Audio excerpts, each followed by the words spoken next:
apakah langit itu merupakan kiblatnya doa? Sebagaimana kita berdoa menghadapkan tangan ke atas. Jemaah sekalian, mengapa ada anggapan atau muncul ungkapan seperti ini, kiblat doa itu di langit?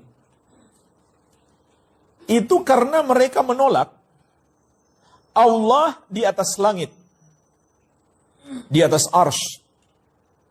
Padahal ini adalah keyakinan yang berdasarkan Al-Quran dan Sunnah, juga berdasarkan ijma' ulama, termasuk imam yang 4. Dinukil oleh Az-Zahabi di dalam Al-Ulu, kata Asy-Syafi'i rahimahullah, al-qawlu fi sunnah allati ana 'alaiha wa ra'aitu ashabana 'alaiha ahlal hadith alladzina ra'aitum wa akhadtu anhum.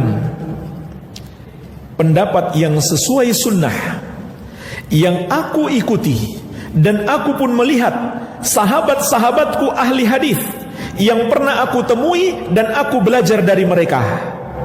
Mithla Sufyan, seperti Imam Sufyan wa Malik dan Imam Malik. Ini dua guru Imam Syafi'i. Wa ghairuhuma, dan selain mereka. Sepakat semuanya ulama ahlu sunnah yang pernah ditemui dan diambil ilmunya oleh Imam Syafi'i. Al-iqrar bi syahadati an la ilaha illallah wa anna Muhammadar Rasulullah. Sepakat untuk berikrar terhadap syahadat la ilaha illallah dan Muhammad Rasulullah. Wa anna Allah ta'ala ala arsyihi fi samaihi, dan juga sepakat bahwasanya Allah di atas arsy-Nya, di atas langitnya. Sepakat jemaah sekalian, tidak ada perbedaan pendapat. Yang menukil kesepakatan itu siapa? Imam Syafi'i. Dari seluruh guru yang pernah beliau temui. Subhanallah. Padahal kalau dalam masalah fikih luar biasa, perbedaan pendapat sangat banyak. Tapi dalam masalah ini mereka sepakat. Perkataan yang masyhur dari Imam Syafi'i rahimahullah, wa anna Allah ala arsyihi fi samaihi, Allah di atas arsy-Nya, di atas langitnya. Itu akidah Imam Syafi'i. Mereka hanya mau mengikuti fikih Syafi'i. Tapi akidah beliau mereka tidak ikuti. Mereka berpaling kepada akidah Asy'ariyah. Akidahnya Asy'ari. Siapa Asy'ari dibanding Asy-Syafi'i? Ikutilah akidah Syafi'i, akidah Ahlus Sunnah wal Jamaah, akidah Nabi SAW dan para sahabat. Itu pun akidah Asy'ari yang lama. Beliau sudah rujuk dari akidah tersebut.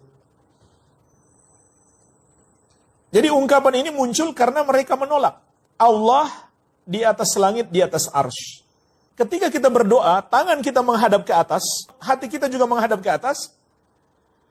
Itu bukan karena Allah berada di atas, tapi kata mereka, karena itulah kiblat doa.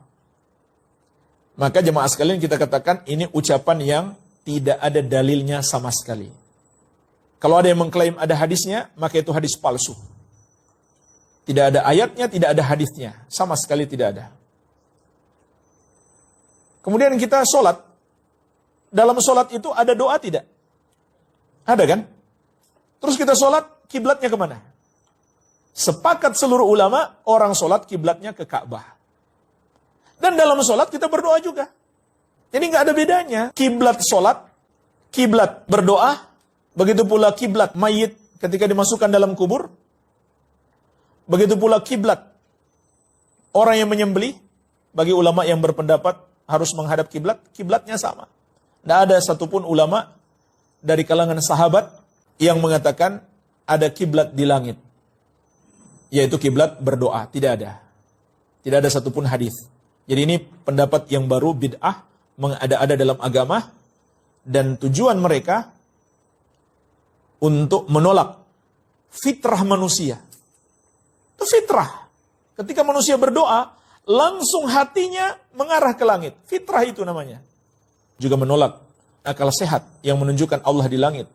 Juga menolak dalil yang sangat banyak. Kata Ibnu Qayyim rahimahullah, lebih dari 2000 dalil.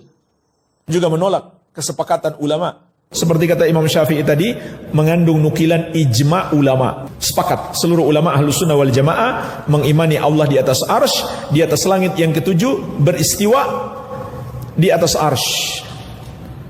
Tidak ada yang mengatakan Allah di mana-mana, atau Allah menyatu dengan makhluk, atau Allah tidak di mana-mana. Tidak ada yang berkata begitu. Tidak ada yang mengatakan Allah tidak di atas, tidak di bawah, tidak di kiri, tidak di kanan. Tidak ada. Tidak ada yang berkata begitu. Semuanya mengatakan ucapan yang sama. Allah di atas arsy, di atas langit yang ketujuh. Dan tentu Allah tidak membutuhkan arsy sedikit pun. Adapun yang di mana-mana itu adalah ilmu Allah dan kekuasaan Allah meliputi segala sesuatu. Walhamdulillah. Sebagai kesimpulan, kata Imam Ibnu Qudamah, wa ala hadza daraja salaf wa a'immatul khalaf radhiyallahu anhum. Dan inilah akidahnya salaf dan para imam generasi berikutnya. Semoga Allah meridhai mereka semuanya. Kulluhum muttafiquna, semuanya sepakat alal iqrar wal imrar, untuk mengakui dan membiarkan, mengakui semua sifat-sifat Allah dan membiarkannya tanpa menafsirkannya, wal itsbat, serta menetapkannya lima warada minas sifat fi kitabillah wa sunnati rasulih, sesuai dengan apa yang terdapat dalam Al-Quran dan Sunnah, min ghairi ta'arrudin li ta'wilih, tidak lancang untuk mentakwilnya, tidak lancang untuk mentakwilnya. Inilah jemaah sekalian, thariqus salaf, jalannya generasi salaf, generasi sahabat, tabi'in, tabi'ut tabi'in, dan para pengikut mereka sampai hari ini. Alhamdulillah masih ada riwayat-riwayat sampai kepada kita hari ini karena memang dijaga dari masa ke masa. Wallahu alam.